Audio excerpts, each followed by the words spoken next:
سفر 1410 ہجری میں لکھتا ہے کہ دنیا بھر میں 200 ملین لوگ افسردگی میں مبتلا ہیں۔ یہ بیماری روئے ارض پر چھا رہی ہے۔ اس میں مالدار یا غریب ملک، مغربی یا مشرقی کی کوئی تفریق نہیں، یہ سب کو لاحق ہے اور اکثر اوقات خودکشی پر منتج ہوتا ہے۔ خودکشی بڑے ناموں، القاب، عہدوں اور مملکتوں کو نہیں دیکھتی، ہاں اہل ایمان سے اسے خوف لاحق ہے۔ بعض اعداد و شمار بتاتے ہیں کہ دنیا بھر میں 200 ملین مریض اس کا نشانہ ہیں۔ جدید ترین اعداد و شمار بتاتے ہیں کہ 10 افراد میں سے کم از کم ایک ضرور اس کا شکار ہے۔ اس مرض کی خطرناکی کا عالم یہ ہے کہ یہ صرف بڑوں کو لاحق نہیں ہوتا بلکہ ماں کے پیٹ میں پل رہے بچے کو بھی نشانہ بنا لیتا ہے۔ افسردگی خودکشی کا دروازہ ہے۔ اللہ نے فرمایا، اپنے آپ کو قتل نہ کرو اور اپنے آپ کو ہلاکت میں نہ ڈالو۔ خبر رساں ایجنسیوں کے حوالے سے یہ خبر آتی رہیں کہ افسردگی کا مرض سابق صدر امریکہ رونلڈ ریگن کو بھی لاحق ہو گیا تھا، جس کا سبب یہ تھا کہ ان کی عمر 70 سے تجاوز کر چکی تھی، جبکہ کئی اور بھی امراض انہیں لاحق تھے اور جلدی ان کے کئی آپریشن بھی ہوئے تھے۔ اگرچہ تم مضبوط برجیوں میں کیوں نہ ہو، ان کے علاوہ اور بھی کئی مشاہیر ہیں، خاص طور پر جو آرٹ سے جڑے ہیں، انہیں یہ بیماری لاحق ہو جایا کرتی ہے۔ شاعر صلاح جاہین کی موت کا بنیادی سبب اکتاہٹ و افسردگی کو ہی بتایا جاتا ہے۔ یہ بھی کہا جاتا ہے کہ نپولین بوناپارٹ بھی جلاوطنی میں افسردگی کا شکار ہو کر مر گیا تھا۔ ان کی روحیں نکلتی ہیں کفر کی حالت میں، جیسا کہ قرآن نے کہا۔ گزشتہ دنوں ایجنسیوں کے حوالے سے ایک خبر بھی دنیا بھر کے اخبارات نے نقل کی اور چرچا کا موضوع بنی رہی کہ ایک جرمن ماں نے ایک گھناؤنے جرم کا ارتکاب کیا کہ اس نے اپنے 3 بچوں کو مار ڈالا۔ پتہ چلا کہ اس کا سبب یہ تھا کہ وہ افسردگی کا شکار تھی۔ اسے اپنے بچوں سے شدید محبت تھی۔ اسے خوف ہوا کہ ان بچوں کو بھی اس کی افسردگی لاحق ہو جائے گی، اس لیے اس نے فیصلہ کیا کہ ان تینوں کو قتل ہی کر دیا جائے تاکہ انہیں یہ عذاب نہ لگے۔ اس کے بعد اپنے آپ کو بھی مار ڈالا۔ عالمی ادارہ برائے صحت کے اعداد و شمار معاملے کی نزاکت بتاتے ہیں، چنانچہ 1973 عیسوی میں دنیا بھر میں افسردگی کا شکار 3% تھے۔ 1978 میں یہ تناسب بڑھ کر 5% ہو گیا۔ ایک تحقیق یہ بھی بتاتی ہے کہ ہر 4 امریکیوں میں سے ایک شخص افسردگی کا شکار ہے، جبکہ 1981 کو شکاگو میں منعقدہ نفسیاتی اضطراب سیمینار کے صدر نے اعلان کیا کہ دنیا میں 100 ملین لوگ افسردگی کا شکار ہیں، جن میں زیادہ تر ترقی یافتہ ممالک سے تعلق رکھتے ہیں۔ ایک اور رپورٹ بتاتی ہے کہ دنیا میں 200 ملین افسردگی کے مریض ہیں۔ قرآن میں ہے، کیا یہ نہیں دیکھتے کہ ہر سال 1 بار یا 2 بار ان کو آزمایا جاتا ہے؟ ایک حکیم نے کہا، لیموں سے میٹھا شربت بنائیے۔ ایک نے کہا، ذکی اور عقل مند وہ نہیں جو اپنے فائدوں میں اضافہ کر لے، بلکہ وہ ہے جو اپنے نقصان کو بھی فائدے میں بدل دے۔ اللہ نے فرمایا، یہ وہ لوگ ہیں جن پر ان کے رب کی سلامتی اور رحمت ہے اور جو ہدایت یاب ہیں۔ ایک مثال ہے کہ دیوار سے سر نہ ٹکراؤ۔ مفہوم یہ ہے کہ ایسے شخص سے تصادم مول مت لیجیے جس کی دشمنی سے آپ کو کوئی فائدہ نہ ہو۔ بقول شاعر، جس چیز کو آپ نہ کر سکیں اسے چھوڑ دیں اور اسے چھوڑ کر جو کر سکتے ہو اس میں لگیں۔ ایک کہاوت یہ بھی ہے کہ آٹے کو نہ پیسو تو اس نے تمہیں غم پر غم پہنچایا تاکہ تم فوت شدہ پر اداس نہ ہو اور جو تکلیف تمہیں پہنچی ہے اس پر افسردہ نہ ہو۔ یہ قرآن کی آیت ہے۔ مفہوم یہ ہے کہ جو معاملات پیش آ چکے اور گزر گئے اب ان کو نہ دہرایا جائے، کیونکہ اس قلق، اضطراب اور بے چینی سے تضییع اوقات کے علاوہ کوئی فائدہ نہ ہوگا۔ انگریزی کہاوت ہے کہ آرے کو مت چیرو، یعنی جو لکڑی چیری جا چکی ہے اب دوبارہ مت چیرو۔ یہ اس وقت کہا جاتا ہے جب آدمی معمولی باتوں میں لگتا ہے، تفکرات کی جگالی کرتا اور ماضی کو کریدتا ہے۔ قرآن میں ہے، وہ جنہوں نے گھر بیٹھے رہ کر اپنے بھائیوں کے بارے میں کہا کہ اگر انہوں نے ہمارا کہا مانا ہوتا تو یوں قتل نہ ہوتے، کہیے تم اپنے آپ سے موت کو ٹال کر دکھاؤ اگر سچے ہو۔ بقول شاعر، سلگتی یادو کریدو نہ میرے ماضی کو، جراحتوں کا کوئی وہ بھی سلسلہ ہوگا۔ جو لوگ بیکار بیٹھے ہیں ان کے لیے کرنے کے بہت سے کام ہیں، مثلاً اچھے اعمال کریں، لوگوں کو فائدہ پہنچائیں، مریضوں کی عیادت کریں، قبروں کی زیارت کر لیں، مسجدوں پر توجہ دیں، اچھی سوسائٹیوں میں شرکت کریں، احباب کی مجلسوں میں شرکت کریں، گھر اور لائبریری کو ترتیب دیں، نفع بخش ورزش کریں، فقیروں، بیواؤں اور محتاجوں کو فائدہ پہنچائیں۔ تم اپنے رب سے ملنے کے لیے کوششیں اور محنت کر کے اس سے ملنے والے ہو۔ تاریخ کا مطالعہ کریں تاکہ مصیبت زدوں، محروموں اور آفت کے ماروں کے بارے میں پتہ چلے۔ چند ابواب کے بعد ان کے بارے میں بعض تفصیلات عرض کی جائیں گی۔ بقول شاعر، تاریخ پڑھیے، اس میں عبرتیں ہیں، جو لوگ حالات نہیں جانتے وہ گمراہ ہو گئے۔ اللہ نے فرمایا، انبیاء کے وہ قصے ہم آپ کو سنا رہے ہیں جن سے آپ کے دل کو ڈھارس ملے۔ ان کے قصوں میں عبرت ہے۔ انہیں گزشتہ قوموں کے قصے سنائیے تاکہ یہ سوچیں۔ حضرت عمر رضی اللہ عنہ نے فرمایا، میں اس حال میں صبح کرتا ہوں کہ تقدیر کے فیصلوں سے تمتع کے سوا اور کوئی چاہت نہیں۔ مجھے موت جہاں چاہے پھینک دے، میں تو شجاعت میں ہی پلا بڑھا ہوں۔ مطلب یہ ہے کہ وہ قضاء و قدر کے سامنے سر تسلیم خم کرتے تھے، چاہے ان کے حق میں ہوں یا ان کے لیے کڑوے ہوں۔ ایک سے یہ بھی منقول ہے، مجھے پرواہ نہیں، کسی سواری پر بیٹھوں گا، فقر ملے گا تو صبر کروں گا، مالداری ہوگی تو شکر کروں گا۔ ابو ذئیب الحزلی کے 8 لڑکے طاعون سے ایک ہی سال میں مر گئے۔ اسے کیا کہنے کی امید کی جا سکتی تھی؟ اس نے ایمان کا ثبوت دیا اور تسلیم و رضا سے کام لیا اور کہا، حاسدوں کے سامنے میں استقامت کا مظاہرہ کرتا ہوں تاکہ انہیں پتہ چلے کہ گردش زمانہ سے میں اکھڑ نہیں جاتا۔ جب موت نے اپنے پنجے گاڑ دیے تو میں نے پایا کہ کسی تعویذ نے فائدہ نہیں دیا۔ اللہ نے فرمایا، جو بھی مصیبت ہوتی ہے وہ اللہ کی طرف سے ہوتی ہے۔ ابن عباس رضی اللہ عنہ کی بینائی چلی گئی۔ انہوں نے اپنے کو تسلی دینے کے لیے کہا، اگر اللہ نے میری آنکھوں کی روشنی لے لی ہے تو میرے دل اور روح میں تو نور ہے۔ میرا دل ذکاوت سے مالا مال ہے، میری عقل میں کجی نہیں، میرے منہ میں تلوار کی طرح چلتی زبان ہے۔ اللہ کی بہت سی نعمتوں میں سے ایک نعمت انہوں نے کھوئی تو دوسری نعمتوں کو یاد کر کے تسلی حاصل کی۔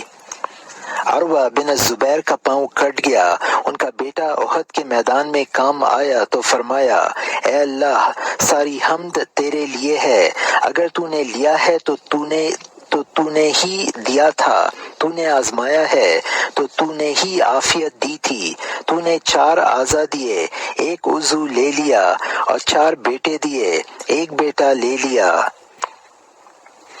قرآن میں ہے، ان کے صبر کے بدلے انہیں جنت اور ریشم ملے گا، تمہارے صبر کی وجہ سے تم پر سلام ہو۔ درید کا بھائی عبداللہ قتل کر دیا گیا تو درید نے اپنے آپ کو یوں تسلی دی کہ پہلے یہ یاد کیا کہ اس نے مقدور بھر اس کا دفاع کیا، لیکن قضاء و قدر کو کوئی ٹال نہیں سکتا۔ اس نے اپنے بھائی کے مرثیے میں کہا، میں نے لشکر سے اس کا دفاع کیا حتیٰ کہ مجھے چاروں طرف سے کالے رنگ کے نیزوں نے ڈھانپ لیا۔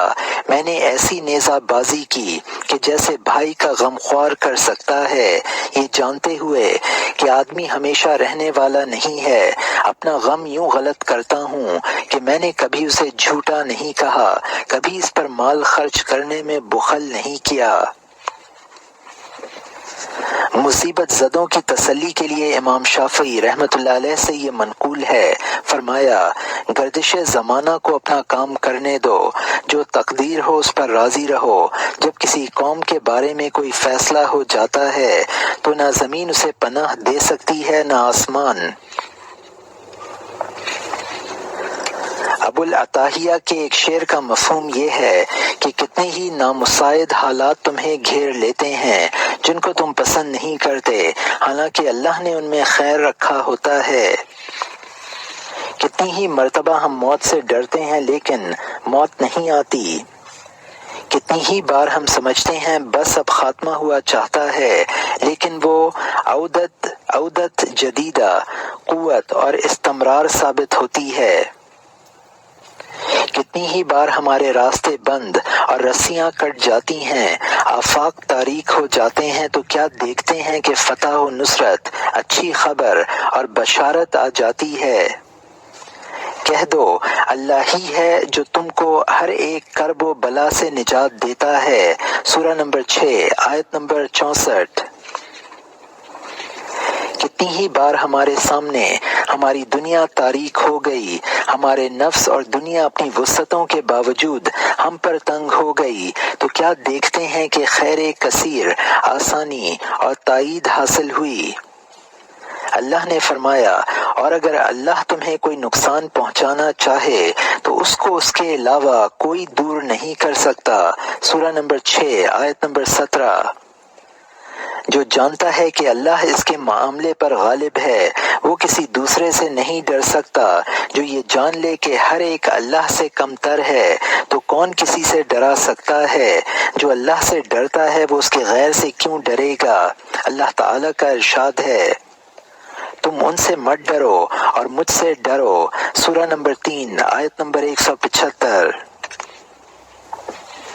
اللہ سبحانہ و تعالیٰ کے پاس ہی عزت ہے، اللہ اس کا رسول اور مومنین ہی معزز ہیں۔ اس نے فرمایا ہمارے ہی لشکر غالب ہیں، ہم اپنے رسولوں کی مدد کریں گے اور اہل ایمان کی دنیاوی زندگی میں اور آخرت میں۔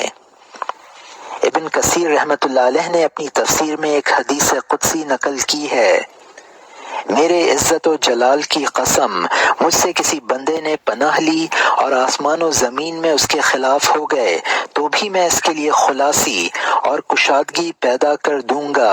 میرے عزت و جلال کی قسم کسی بندے نے میرے غیر کی پناہ لی تو میں اس کے پاؤں کے نیچے سے زمین سرکا دوں گا۔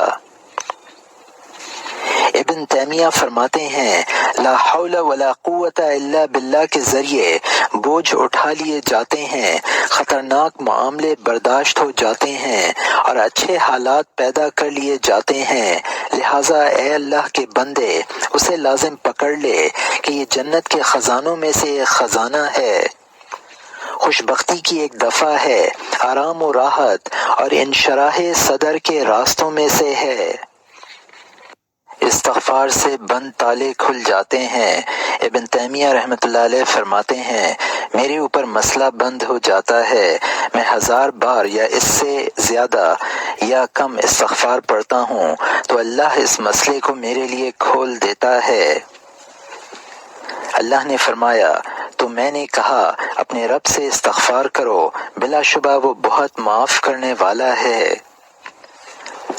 آرام کے اسباب میں سے اللہ سے استغفار بھی ایک ہے۔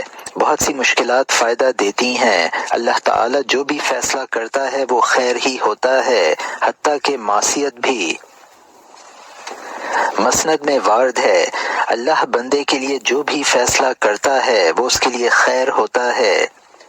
ابن تیمیہ سے کہا گیا کیا معصیت بھی؟ فرمایا ہاں، اگر اس کے ساتھ توبہ اور ندامت ہو، استغفار اور انکسار ہو۔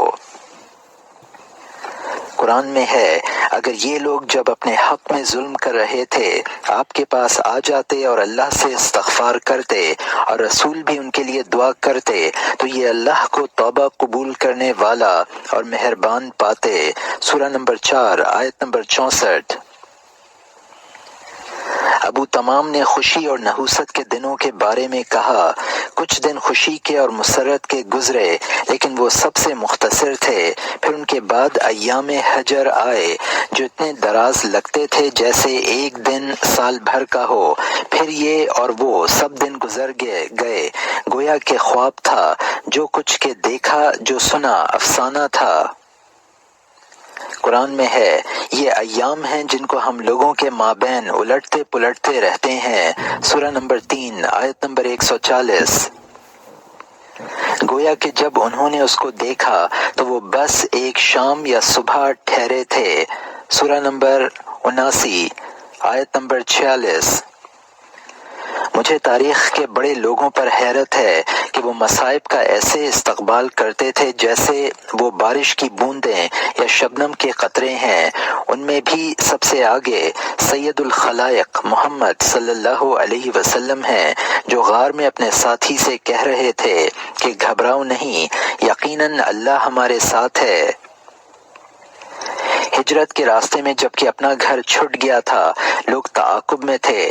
اس پر بھی عالم یہ تھا کہ سراقہ کو کسریٰ کے کنگن پہنائے جانے کی بشارت دے رہے تھے۔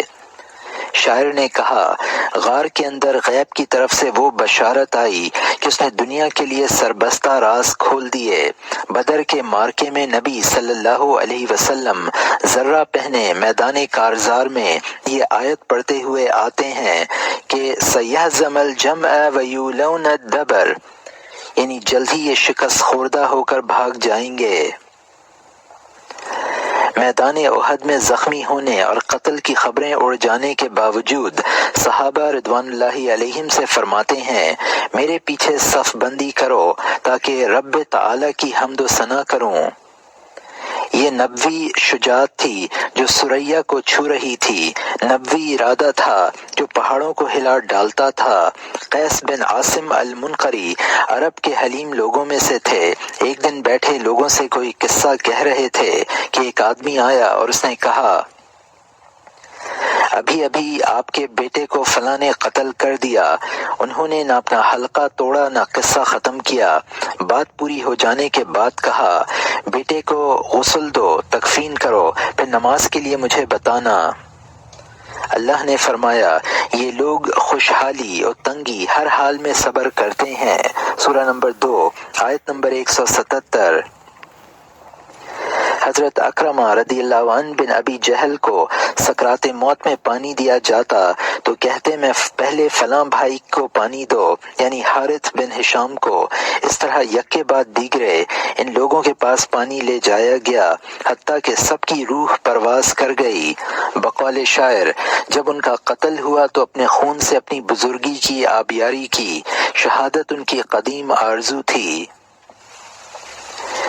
ایک اور شاعر نے یوں کہا ہے، دنیا کا بڑا آدمی تو وہ ہے جو دنیا میں کسی آدمی پر منحصر نہ رہے۔ لوگ آپ کے لیے خطرہ مول نہیں لیں گے۔ عقل مند آدمی وہ ہے جو یہ سمجھے کہ لوگ اس کے حق میں نہ ہوں گے، مخالفت کریں گے، چنانچہ وہ ایسا کوئی موقف نہیں اپناتا، کوئی فیصلہ نہیں کرتا جس میں لوگوں پر مطلقاً بھروسہ کر لے۔ دوسرے کا ساتھ دینے کے سلسلے میں لوگوں کی اپنی حد ہوتی ہے۔ بس اسی حد تک وہ قربانی دے سکتے ہیں، اس سے تجاوز نہیں کر سکتے۔ دیکھیے، حضرت حسین بن علی رضی اللہ عنہما رسول اکرم صلی اللہ علیہ وسلم کے نواسے ہیں، انہیں ناحق قتل کر دیا جاتا ہے۔ امت چوں بھی نہیں کرتی، بلکہ جن لوگوں نے امام حسین رضی اللہ عنہ کو شہید کیا وہ انہیں ذبح کر کے تکبیر و تحلیل کر رہے ہیں، گویا بہت عظیم فتح حاصل کر لی ہو۔ اس بارے میں شاعر کہتا ہے، بنت محمد صلی اللہ علیہ وسلم کے جگر گوشہ یہ تیرا سر لے آئے، اچھل کود کرتے ہوئے آپ کے قتل پر تکبیر کے نعرے لگا رہے ہیں، حالانکہ انہوں نے تو تکبیر و تحلیل کا ہی خون کر دیا ہے۔ احمد بن حنبل رحمۃ اللہ علیہ کو جیل لے جایا جاتا، کوڑوں کی زبردست مار ماری جاتی کہ ادھ مرے ہو جاتے، لیکن کوئی بھی آپ کا ساتھ نہیں دیتا۔ ابن تیمیہ کو قید کر دیا جاتا ہے، گدھے پر بٹھا کر ان کو مصر لے جایا جاتا ہے، لیکن لوگوں کا وہ زبردست مجمع نہیں لگتا جو ان کی وفات کے وقت جمع ہوتا ہے۔ وجہ یہی تھی کہ لوگ ایک حد سے آگے نہیں بڑھتے۔ یہ لوگ نہ اپنے نفع نقصان پر قادر ہیں اور نہ حشر پر۔ اے نبی، تمہیں اللہ اور اہل ایمان کافی ہیں۔ اس حی و قیوم پر بھروسہ کرو جسے موت نہیں آتی۔ یہ سب اللہ کے مقابلے میں تمہیں کوئی فائدہ نہیں دے سکتے۔ یہ مختلف قرآنی آیات کے ترجمے ہیں۔ بقول شاعر، اللہ کی رسی کو ہاتھ میں پکڑ لو، وہی بہترین سہارا ہے جب سارے سہارے ساتھ چھوڑ دیں۔ مال کے خرچ کرنے میں میانہ روی اختیار کرو۔ ایک عربی شاعر کے قول کا مفہوم ہے کہ مال جمع کرو، مال سے عزت ملتی ہے۔ مال ہو تو تمہیں ددھیال و ننیھال کی محتاجی نہ رہے گی۔ وہ فلسفہ جو اس کا قائل ہے کہ مال کو اسراف میں اڑا دیا جائے، فضول خرچی کی جائے یا مال سرے سے جمع ہی نہ کیا جائے، صحیح نہیں، بلکہ یہ ہندو جوگیوں اور جاہل صوفیوں کی خرافات ہیں۔ اسلام کی دعوت تو یہ ہے کہ کمال بھی پاکیزہ ہو، مال بھی پاک ہو اور اسے صحیح راستے میں خرچ کیا جائے تاکہ بندے کو مال سے عزت ملے، جیسا کہ نبی کریم صلی اللہ علیہ وسلم نے فرمایا، اچھا مال اچھے آدمی کے ہاتھ میں ہو تو کیا خوب بات ہے۔ یہ حدیث حسن ہے۔ کثرت سے قرض لینے اور مار ڈالنے والی غربت سے تفکرات، بے چینی اور غم پیدا ہوتا ہے۔ کیا تمہیں انتظار ہے کہ سرکشی میں ڈالنے والی مالداری یا بھلا دینے والی محتاجی کا؟ ایک حدیث میں نبی کریم صلی اللہ علیہ وسلم نے کفر اور فقر دونوں سے پناہ مانگی اور فرمایا کہ فقر کفر تک پہنچا سکتا ہے۔ آپ کی یہ فرمان اس روایت سے متعارض نہیں جو ابن ماجہ کی روایت کردہ ہے کہ فرمایا، دنیا سے زہد برتو، اللہ تم سے محبت کرے گا، لوگوں کے مال سے بے رغبتی برتو، لوگ تم سے محبت کریں گے۔ اگرچہ یہ حدیث کمزور ہے، البتہ معنی صحیح ہے کہ تمہارے پاس بقدر کفاف مال ہونا چاہیے، اتنا ہو کہ لوگوں کے آگے ہاتھ پھیلانے کی ضرورت نہ پڑے۔ آدمی شریفانہ باوقار زندگی گزارے۔ جو آدمی مستغنی ہوگا، اللہ اسے لوگوں سے بے نیاز کر دے گا۔ بقول شاعر، میں ہاتھ اس مالک کے آگے ہی پھیلاتا ہوں، لیکن اللہ تعالی سے میں درہم و دینار کی فرمائش نہیں کرتا۔ صحیح حدیث میں وارد ہے کہ اگر تم اپنے وارثوں کو ثروت مند چھوڑو تو یہ اس سے بہتر ہے کہ انہیں لوگوں کا محتاج بنا کر چھوڑو۔ بقول شاعر، مال کے ذریعے میں لوگوں کے وہ حقوق ادا کرتا ہوں جن کی حق تلفی لوگ کرتے ہیں، جتنی بھی میری استطاعت ہے۔ ایک نے عزت نفس کے سلسلے میں کہا ہے، سب سے اچھی بات یہ ہے کہ میں کہوں لو، اور سب سے خراب بات نہیں اور اگر مگر ہے۔ قرآن و حدیث کے مطابق دینے والا ہاتھ لینے والے سے بہتر ہے۔ نہ مانگنے والوں کی تعریف میں فرمایا، وہ عفت برتتے ہیں اور اس وجہ سے لوگ انہیں مالدار سمجھ لیتے ہیں۔ مطلب یہ ہے کہ انسانوں کی چمچہ گیری کر کے ان سے روزی یا مال مت مانگو۔ روزی، عمر اور افزائش کی ضمانت اللہ نے لے لی ہے۔ ایمان کی عزت سینہ چوڑا کرتی ہے۔ اہل ایمان شرفا ہوتے ہیں، انہیں عزت ملتی ہے اور ان کے سر بلند اور ان کی ناک اونچی ہوتی ہے۔ فرمایا گیا، لوگ ان کے پاس عزت ڈھونڈتے ہیں، عزت تو ساری کی ساری اللہ تعالی کے لیے ہے۔ ابن الوردی نے کہا، میں ان ہاتھوں کو بوسہ دینے کی رغبت بالکل نہیں رکھتا، جس کا کاٹ دینا میرے نزدیک بوسہ سے اچھا ہے۔ اگر کوئی مجھے نوازے تو میں ان کا غلام بن جاؤں، اگر ایسا نہیں تو پھر مجھے شرمندگی ہی ہوگی۔ غیر اللہ سے تعلق نہ رکھیں۔ جب اللہ ہی مارنے جلانے والا، روزی دینے والا ہے تو پھر لوگوں سے کیا خوف اور کیا ڈر۔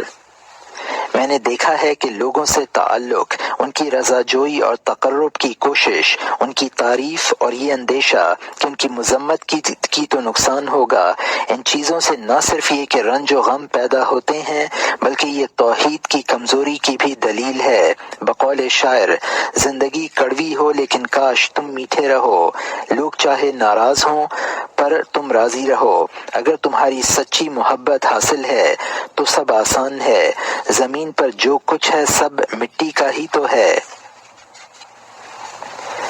انشراح صدر کے اسباب۔ علامہ ابن قیم رحمۃ اللہ علیہ نے شرح صدر کرنے والی کئی چیز بتائی ہیں، ان میں اہم ترین توحید ہے۔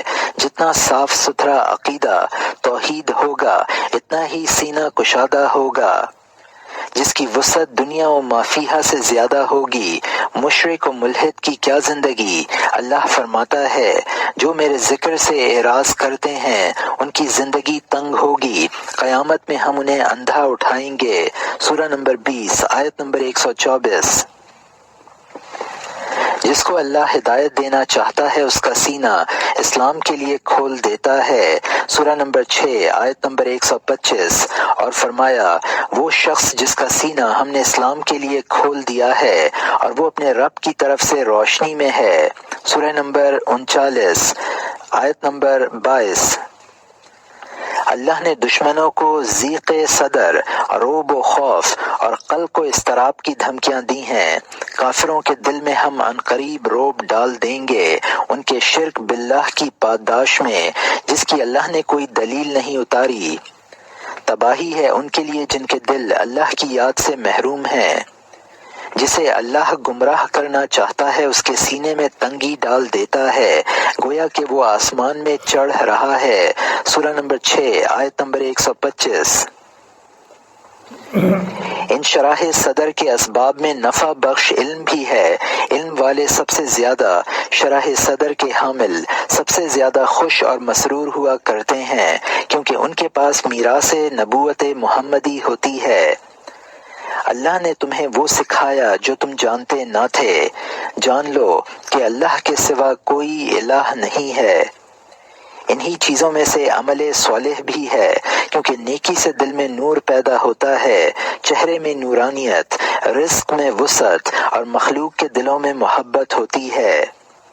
قرآن میں ہے ہم ان کو پلاتے ٹھنڈا میٹھا پانی۔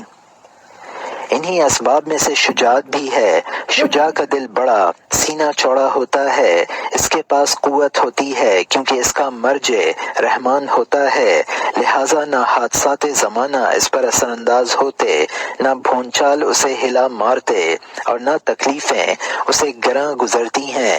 بقول شاعر، اس نے موت کے سرخ کپڑے پہن لیے تو اس کی رات ہری اور ریشمی بن گئی، وہ نہیں مرا جب تک کہ اس کی تلوار کی دھار کند نہ پڑ گئی جو کہ خون سے سرخ نیزوں کو توڑ دیا کرتی تھی۔ انہی اسباب میں سے معاصی سے بچنا بھی ہے کیونکہ معصیت سے دل میلا ہوتا، سینے میں وحشت بیٹھتی اور ظلمت چھا جاتی ہے۔ ایک شاعر نے کہا ہے میری رائے میں گناہ دل کو مار دیتے ہیں اور گناہ کرتے چلے جانے سے ذلت نصیب ہوتی ہے۔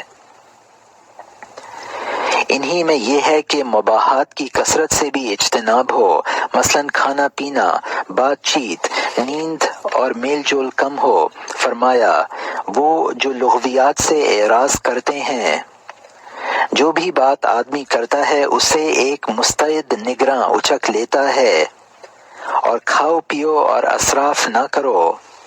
شاعر نے کہا بھائی تم بہت سوتے ہو، کیا نہیں معلوم کہ زندگی کے بعد ایک بہت لمبی اور دراز نیند سونا ہے۔ خلق و تدبیر کے امور فیصل ہو چکے ہیں، جو بھی حرکت ہوتی ہے، پتا کھڑکتا ہے، وہ اللہ کے اذن سے ہوتا ہے، تو رنج و فکر کس بات پر؟ حدیث میں ہے کہ اللہ نے مخلوق کی تقدیریں آفرینش عالم سے 50 سال پہلے لکھ دی تھیں۔ متنبی کہتا ہے چھوٹے آدمی کی نظر میں چھوٹے امور ہی بڑے ہوتے ہیں جبکہ بڑا آدمی بڑے امور کو بھی چھوٹا سمجھتا ہے۔ آزادی کا مزہ لطیف ہے، شیخ راشد اپنی کتاب المسار میں کہتے ہیں، جس آدمی کے پاس 360 روٹیاں، زیتون کا گھڑا اور 1600 کھجوریں ہوئیں، اسے کوئی غلام نہیں بنا سکتا۔ سلف میں ایک نے کہا، جو پانی اور سوکھی روٹی پر اکتفا کر لے وہ اللہ کے علاوہ کسی کا غلام نہیں ہو سکتا، اس پر کسی کا کوئی احسان نہیں جسے جتایا جائے۔ ایک شاعر کے قول کا مفہوم ہے، میں نے اپنی حرص و آرزو کی پیروی کی جس نے مجھے غلام بنا دیا۔ اگر میں نے قناعت سے کام لیا ہوتا تو میں آج آزاد ہوتا۔ جو لوگ مال جمع کر کے یا منصب اور نوکری کے ذریعے خوشیاں حاصل کرنا چاہتے ہیں، انہیں جلد ہی معلوم ہو جائے گا کہ وہ تو در حقیقت گھاٹے کا سودا کر رہے ہیں، اور اس کا نتیجہ انہیں صرف رنج و تفکرات کی شکل میں ملے گا۔ اللہ نے فرمایا، تم ہمارے پاس تنہا تنہا آتے ہو، جیسا کہ ہم نے تمہیں پہلی بار پیدا کیا تھا۔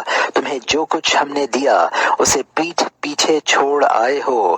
سورہ نمبر 6 آیت نمبر 94۔ تم دنیا کی زندگی کو ترجیح دیتے ہو، حالانکہ آخرت بہتر اور زیادہ باقی رہنے والی ہے۔ سورہ نمبر 87 آیت نمبر 16۔ سفیان ثوری رحمۃ اللہ علیہ نے مٹی کا تکیہ بنا لیا۔ حضرت سفیان ثوری رحمۃ اللہ علیہ جو ایک بہت بڑے ولی اللہ تھے، حج کرنے گئے، مزدلفہ میں انہوں نے مٹی کے ایک ڈھیر کا تکیہ بنا لیا۔ لوگوں نے ان سے کہا، ایسی جگہ میں آپ اور مٹی کا تکیہ، جبکہ آپ دنیا کے سب سے بڑے محدث ہیں۔ فرمایا، یہ تکیہ خلیفہ ابو جعفر المنصور کے تکیے سے بہتر ہے۔ شعر، خدا کرے وہ ہاتھ جو تجھے ذلیل کرنے کے لیے اٹھیں، تم تک پہنچنے سے پہلے ہی تلوار سے کاٹ ڈالے جائیں۔ اللہ نے فرمایا، کہہ دو ہمیں وہ پہنچے گا جو اللہ نے ہمارے لیے لکھ دیا ہے۔ سورہ نمبر 9 آیت نمبر 51۔ افواہ بازوں کی طرف کان نہ دھریں۔ جھوٹے وعدے، فضول قسم کے غلط تخمینے اور قیاسات جن سے اکثر لوگ خوف کھاتے ہیں، صرف اوہام ہوتے ہیں۔ اللہ تعالیٰ کا ارشاد ہے، شیطان تم کو محتاجگی سے ڈراتا ہے اور برے کاموں کا حکم دیتا ہے۔ اللہ تم سے مغفرت اور فضل کا وعدہ کرتا ہے۔ اللہ وسعت والا اور علیم ہے۔ سورہ نمبر 2 آیت نمبر 268۔ قلق، بے خوابی اور السر، یہ سب قنوطیت، مایوسی، ناکامی اور نامرادی کے نتائج ہیں۔ بقول شاعر، ہمیں سزا نہ دو، ہمیں تو ایسا قلق لاحق ہے جو رات بھر سونے نہیں دیتا۔ سب و شتم سے آپ کو نقصان نہ ہوگا۔ امریکی صدر ابراہم لنکن کہا کرتا تھا، سب و شتم سے بھرے جو خطوط مجھے بھیجے جاتے ہیں، میں ان کا لفافہ کھول کر نہیں دیکھتا، نہ پڑھتا ہوں۔ ان کا جواب تو کیا دوں گا؟ وجہ یہ ہے کہ قوم کے لیے جو کچھ میں کر رہا ہوں اس سے اتنی فرصت نہیں کہ ان چیزوں میں پڑھوں۔ آپ ان سے اعراض کیجئے اور بہتر درگزر سے کام لیجئے۔ ان سے درگزر کیجئے اور انہیں دور سے سلام کہہ دیجئے۔ یہ مختلف قرآنی آیات کے ترجمے ہیں۔ حسان رضی اللہ عنہ فرماتے ہیں، میں پرواہ نہیں کرتا کہ غم کے مارے کوئی سانڈ چلایا یا پیٹھ پیچھے کسی کمینے نے میری برائی کی۔ مطلب یہ ہے کہ کمینوں، رذیلوں اور حقیروں کی گالی اور لوگوں کی آبرو پر حرف رکھنے والوں کی باتیں کچھ نہیں بگاڑ سکتی۔ کسی مسلمان کو انہیں اہمیت نہ دینی چاہیے۔ کسی بہادر کو ان کی بنیاد پر کوئی اقدام نہیں کرنا چاہیے۔ دوسری جنگ عظیم میں امریکی امیر البحر ایک شاندار اور مشہور آدمی تھا، لیکن اس کے ماتحت اسے ناپسند کرتے اور گالیاں دیتے تھے۔ ایک دن بولا کہ اس تنقید سے میرا کیا بگڑے گا، اب میں بڑا ہو گیا، خاصی عمر خاصی ہو گئی، میں جانتا ہوں کہ باتوں سے بلندی نہیں ڈھہتی، نہ وہ مضبوط دیوار کو اڑا سکتی۔ بقول شاعر، یہ شاعر مجھ سے کیا چاہتے ہیں جبکہ میں 40 کی حد بھی پار کر چکا۔ حضرت عیسیٰ علیہ السلام کے بارے میں منقول ہے کہ فرمایا، دشمنوں سے پیار کرو۔ مطلب یہ کہ دشمنوں کو پورے طور پر معاف کر دو تاکہ تمہیں شقاوت، جذبہ انتقام اور حسد سے نجات ملے۔ یہ آزار زندگی کے دشمن ہیں۔ یہ آزار زندگی کے دشمن ہیں اور لوگوں سے درگزر کرنے والے محسن ہیں جنہیں اللہ محبوب رکھتا ہے۔ جاؤ تم سب آزاد ہو، آج تمہارے اوپر کوئی ملامت نہیں، جو گزرا اسے اللہ معاف کرے۔ یہ مختلف قرآنی آیات کے ترجمے ہیں۔ کائنات کی کتاب جمال پڑھیے۔ اللہ تعالیٰ کی مخلوقات میں جمال کا مطالعہ اور کائنات میں غور کر کے لطف اٹھانے سے بھی انشراح صدر کی دولت ملتی ہے۔ یہ کتاب کھلی ہے۔ اللہ اپنی مخلوق کے بارے میں فرماتا ہے، پانی کے ذریعے ہم نے دلکش باغات اگائے۔ یہ اللہ کی مخلوق ہے، مجھے دکھاؤ کہ اس کے علاوہ دوسروں نے کیا پیدا کیا ہے۔ کہو دیکھو کیا ہے آسمانوں اور زمین میں۔ آگے ہم کائنات کے بارے میں بعض تفصیلات بتائیں گے جو اللہ کی حکمت و عظمت کی دلیل ہوں گی۔ وہ ذات ہے جس نے ہر چیز کو خلق کیا پھر راستہ بتایا۔ بقول شاعر، فضا کی کتاب پڑھو، اس میں تمہیں وہ صورتیں ملیں گی جو کسی کتاب میں نہیں پڑھیں۔ تابناک سورج، چمکدار ستارے، نہریں، تالاب، ٹیلے، درخت، پھل، روشنی، ہوا، پانی، ہر چیز کا مطالعہ کرو، بول اٹھو گے۔ بس اللہ بابرکت ہے اور سب سے بہتر تخلیق کرنے والا ہے۔ ہر چیز میں اس کی نشانیاں ہیں جو یہ بتاتی ہیں کہ اللہ واحد ہے۔ ایلیا ابو ماضی کہتا ہے، اے شکایت کرنے والے، تجھے کوئی بیماری تو ہے نہیں، تم بیمار رہو گے تو صبح میں کام پر کیسے نکلو گے؟ تم گلاب کا کانٹا دیکھ کر شکایت کرتے ہو، تمہیں یہ نظر نہیں آتا کہ شبنم نے اسے تاج پہنا دیا ہے۔ جو صاحب جمال نہ ہو اسے کائنات میں جمال کیسے نظر آئے گا؟ چمن میں ہر طرف بکھری ہوئی ہے داستاں میری، کیا یہ نہیں دیکھتے کہ اونٹ کیسے پیدا کیے گئے؟ آئنسٹائن کہتا ہے، جو کائنات کو دیکھے گا اسے معلوم ہوگا کہ خالق حکمت والا ہے، وہ شطرنج نہیں کھیلتا۔ قرآن میں ہے، وہ ذات جس نے ہر چیز کی تخلیق بہترین انداز میں کی۔ ہم نے آسمان و زمین کو حق کے ساتھ پیدا کیا ہے۔ کیا تم سمجھتے ہو کہ ہم نے تمہیں یوں ہی پیدا کر دیا ہے؟ مطلب یہ ہے کہ ہر چیز ایک حساب و حکمت اور ایک ترتیب و نظام میں پروئی ہوئی ہے۔ اسے دیکھنے والا گواہی دے گا کہ کائنات کا ایک خالق و مالک اور مدبر ہے جو معاملات کو یوں ہی نہیں چلا رہا ہے۔ اللہ فرماتا ہے، چاند سورج بھی ایک حساب سے چل رہے ہیں، نہ سورج کو چاند پکڑ سکتا ہے نہ رات دن سے پہلے آتی ہے، یہ سب ایک دائرے میں گردش کر رہے ہیں۔ حرص سود مند نہیں ہوتی۔ نبی صلی اللہ علیہ وسلم نے فرمایا، کوئی نفس اس وقت تک نہیں مر سکتا جب تک اپنے مقدر میں لکھی روزی اور عمر کی تکمیل نہ کر لے، تب جزا فضا کیوں ہو، حرص اور لالچ کیوں آئے، جب ہر چیز طے شدہ اور مقدر ہے۔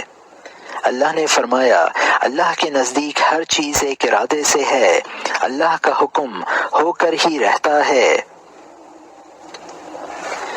پریشانیاں آپ کے گناہوں کا کفارہ بن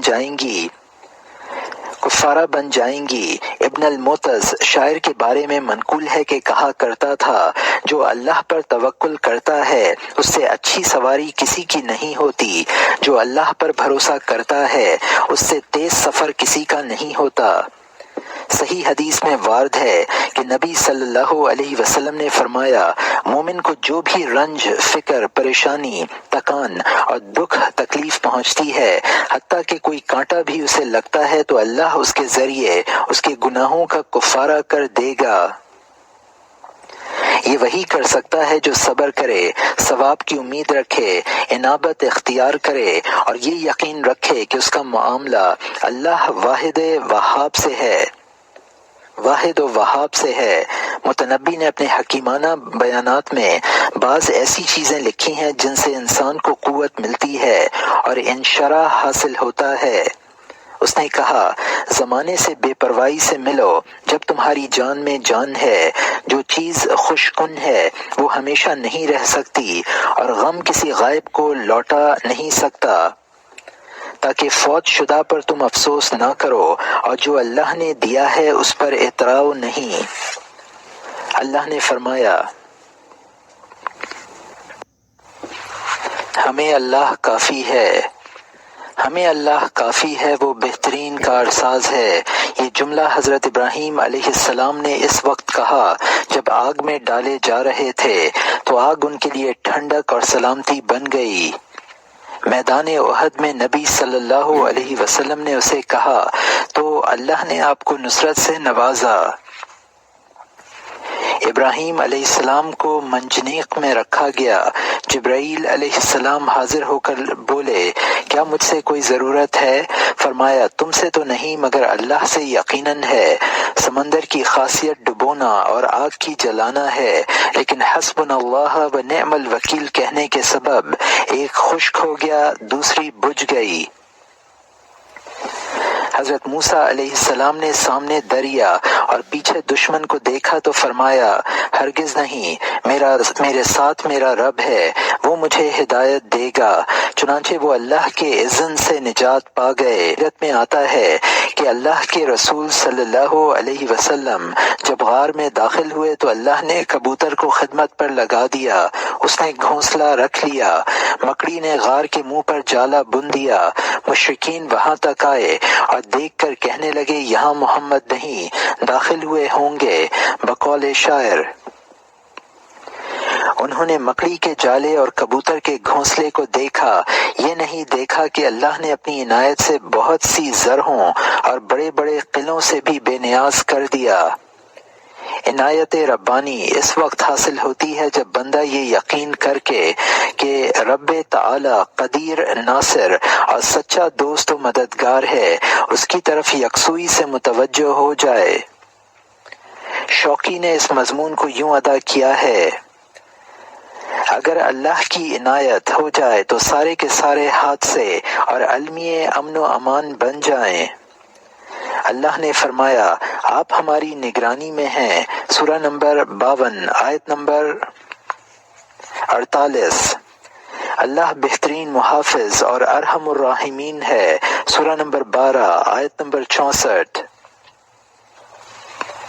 خوش نصیبی کے عناصر ترمذی نے روایت کی ہے کہ آپ صلی اللہ علیہ وسلم نے فرمایا جو اپنے گھر میں مامون ہو کر سوئے، صحت مند ہو، دن بھر کی روزی اس کے پاس ہو تو گویا دنیا تمام آرائشوں کے ساتھ اسے مل گئی۔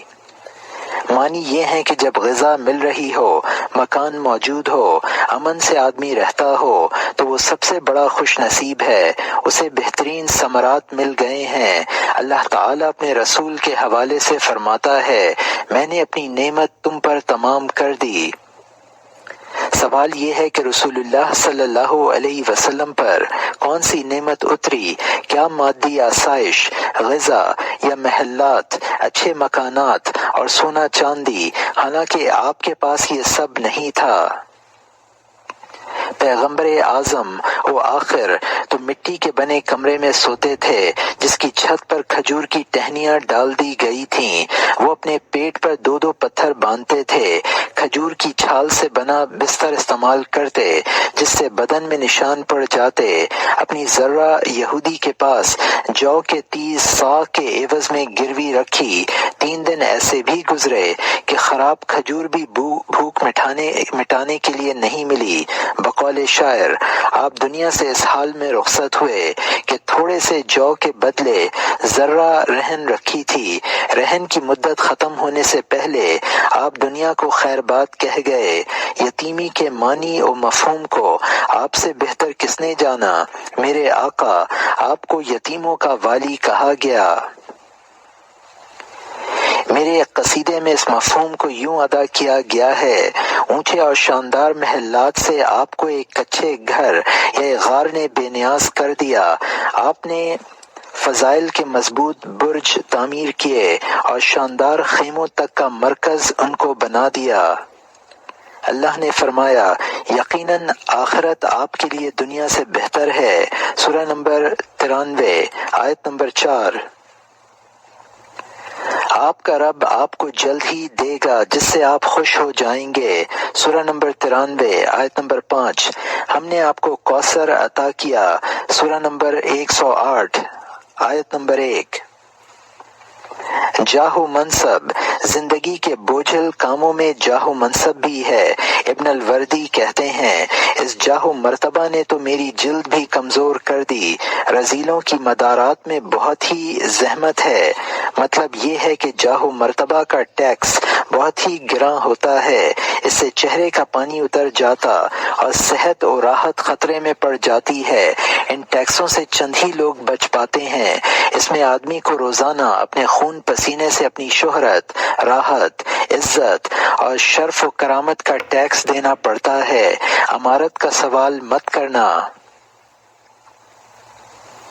شاعر کہتا ہے فرض کر لو کہ دنیا تمہیں مفت میں مل جائے، لیکن کیا اس کا انجام زوال نہیں ہے؟ سوچئے کہ دنیا کی ہر چیز آپ کو مل جائے لیکن اس کا انجام کیا ہوگا؟ فنا اور زوال۔ اور اللہ نے فرمایا اور تیرا جلال و عظمت والا رب باقی رہے گا۔ صالحین میں ایک نے اپنے بیٹے سے کہا بیٹے سرداری کی تمنا نہ کرو کیونکہ سرداری بہت تکلیف دہ چیز ہے۔ مطلب یہ ہے کہ ہمیشہ سرداری نہ چاہو کیونکہ سب و شتم، ہڑتالیں اور ناراضگی قائد اور ذمہ داروں کے خلاف ہی ہوتی ہے۔ ایک شاعر کے نزدیک تو معاملہ یہ ہے جو برسر اقتدار ہوا جو برسر اقتدار ہو اگر وہ عدل و انصاف بھی کرے تب بھی آدھے لوگ اس کے دشمن ہوتے ہیں۔